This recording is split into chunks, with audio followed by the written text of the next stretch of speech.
Don was a worrywart, but he was a jokester.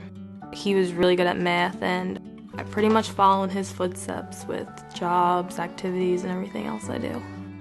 Don worked at a deli when I first met him. He later went on to become a tile contractor. He was an excellent craftsman. We started to do business together for his tile business, for his life insurance, his auto insurance, his home insurance.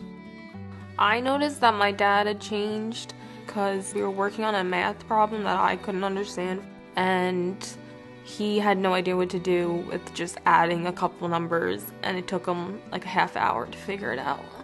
He was forgetting things a lot. He was becoming short-tempered. So one day we just went into the doctor's, no appointment or nothing, and I was like, look, something's wrong with him. You need to figure out what's wrong. Then the next day the doctor called and he informed us that Donald did in fact have a brain tumor. They told us that he had glioblastoma, which is a brain tumor that he would not be cured, but they could treat it to prolong his life. Him being such a worrywart, you know, he was like, we gotta call Chris to make sure everything's okay and that we're up to par. He had that fearful look on his face. He walked in my office directly to my desk. I assured him that the policy was in force, everything was going well, and then we sat down a little while later and he broke the news to me. On Don's policy, we included two riders. One is the waiver of premium, which is a disability waiver, and also the accelerated death benefit, where you can receive up to half of the death benefit while you're still living.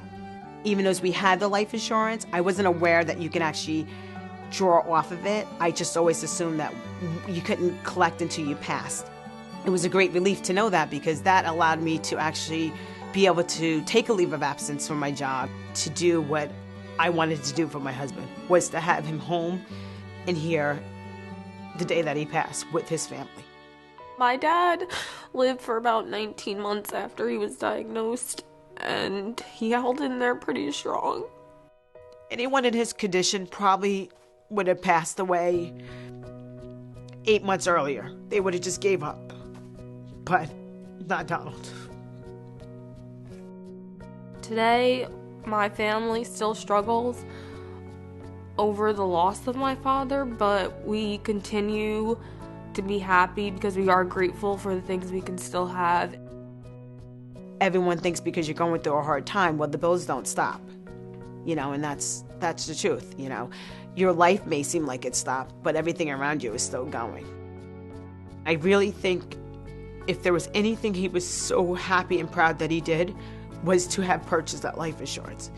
It allowed him to leave this earth comfortable, knowing that we would be financially okay, and that that when he did pass on, that I wouldn't have to go right back to work, that I could be here to console our children.